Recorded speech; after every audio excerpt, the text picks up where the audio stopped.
Le céritinib est un anti-ALK. C'est un anticancéreux oral, un ITK, c'est-à-dire agissant par inhibition de protéines kinases. Il se présente sous forme de gélules d'un seul dosage à 150 mg. Les indications du céritinib sont le cancer bronchique non à petites cellules avancées, ALK+, chez les patients pré-traités par crizotinib ou en première ligne. Le statut ALK positif du CBNPC doit donc être confirmé pour l'instauration du traitement. D'autres indications hors AMM peuvent parfois être proposées. Passons à son mode d'administration. La posologie est de 450 mg, soit 3 gélules en une prise par jour. Les adaptations de dose sont possibles jusqu'à 150 mg une fois par jour en fonction de la tolérance. Ainsi qu'en cas d'association avec un inhibiteur puissant du cytochrome 3A4, avec dans ce cas une réduction d'un tiers de dose en arrondissant au plus proche multiple de 150 mg. Toutefois, en cas de bonne tolérance et de traitement au long cours par inhibiteur 3A4, une réaugmentation est possible par palier avec surveillance étroite du profil de tolérance. Les gélules sont à prendre à heure fixe au cours d'un repas. Si prises en dehors d'un repas, 2 heures avant ou 1 heure après, une adaptation est possible à 750 mg, soit 5 gélules une fois par jour. En cas d'oubli, prendre la dose si le retard est inférieur à 12 heures. Les gélules sont à avaler entières avec un verre d'eau, sans être ouvertes ou dissoutes. Sur les conditions de prescription et délivrance, le céritinib est disponible en pharmacie de ville, mais reste soumis à prescription hospitalière, réservée aux spécialistes en oncologie ou aux médecins compétents en cancérologie. Parlons maintenant des effets indésirables, très différents d'un individu à l'autre et essentiels à maîtriser. Le céritinib expose à des effets indésirables hématologiques, qu'il conviendra de surveiller avec une NFS régulière. Il existe des effets indésirables d'organes qu'il faudra surveiller par un bilan régulier, cardiaque, hépatique, pulmonaire, rénal, ainsi qu'ophtalmologique en cas de troubles de la vision. Sur le cœur, le risque d'un allongement du QT nécessite une surveillance systématique par ECG, ionogramme sanguin dont la kaliémie, fréquence cardiaque et pression artérielle. Un arrêt provisoire ou définitif est à envisager selon l'augmentation du QT. Des effets digestifs sont fréquemment observés avec le céritinib. En cas de constipation, il faut adopter une alimentation riche en fibres, une hydratation abondante ainsi qu'un exercice physique régulier. Une prescription de traitement laxatif est possible.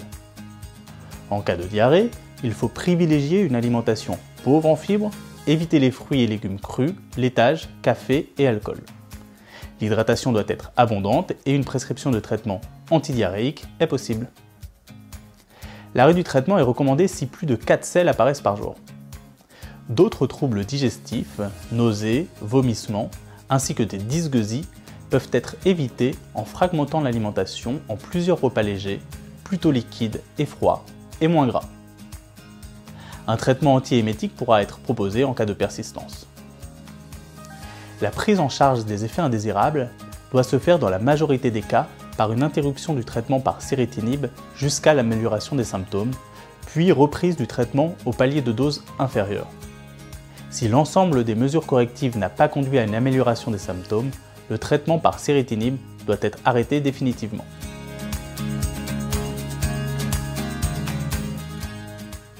Certaines recommandations sont à prendre en compte selon le profil des patients.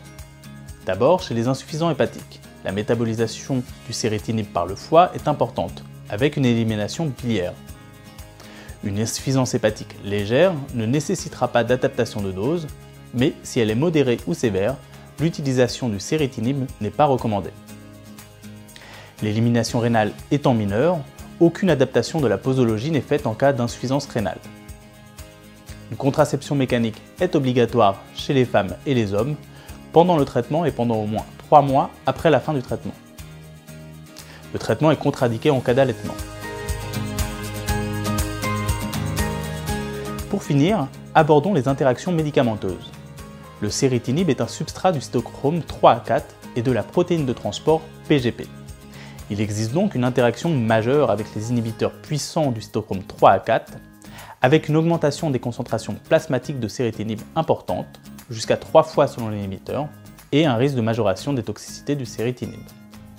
Il faut donc diminuer la posologie de céritinib d'un tiers en cas d'association avec un inhibiteur puissant, tels que antihypertenseurs et antiarythmiques, diltiazem, verapamil, amiodarone, d'antifongiques azolés, d'antibiotiques macrolides et d'inhibiteurs de protéase. Il existe également une interaction majeure avec les inducteurs puissants du cytochrome 3 à 4. Une diminution des concentrations plasmatiques de céritinib pourrait entraîner un risque d'échec thérapeutique. Les inducteurs puissants du cytochrome 3 à 4 sont donc déconseillés, comme les antiépileptiques, la carbamazépine, la phénitoïne ou bien le phénobarbital, la rifampicine ou bien encore la dexaméthasone. Le céritinib est absorbé de manière optimale en milieu acide. Il faut donc éviter l'administration concomitante d'antiacides. Le céritinib présentant un risque d'augmentation de l'intervalle QT, il conviendra d'éviter l'association avec d'autres médicaments présentant cette action. Enfin, le céritinib étant inhibiteur de nombreux cytochromes et protéines de transport, il peut perturber la pharmacocinétique des traitements substrats de ces voies de métabolisme et de transport. Ils sont nombreux et il s'agira d'être particulièrement prudent avec ceux présentant une marge thérapeutique étroite, tels que les cardiovasculaires, les immunosuppresseurs ou bien encore les antiépileptiques. Il existe pour finir des interactions possibles de phytothérapie avec le céritinib. Il est préférable d'éviter de consommer ces aliments pendant la durée du traitement. En particulier, il convient d'éviter les inhibiteurs du cytochrome 3 à 4, comme le jus de pamplemousse, le jus d'orange amer, aussi appelé orange de Séville, la grenade, qui est à la mode, le ginseng, le ginkgo biloba, le curcuma ou bien le chardon-marie. Et éviter de même les inducteurs du cytochrome 3 à 4, le millepertuis, les échinacées, le kava ou encore l'ail. Certaines plantes peuvent-elles favoriser un allongement de l'intervalle QT et d'autres sont antioxydantes. Une analyse au cas par cas doit être faite en évaluant par exemple l'intensité de l'interaction avec l'outil Edrine du site Teriac. Retrouvez l'ensemble de ces informations sur la plaquette en ligne.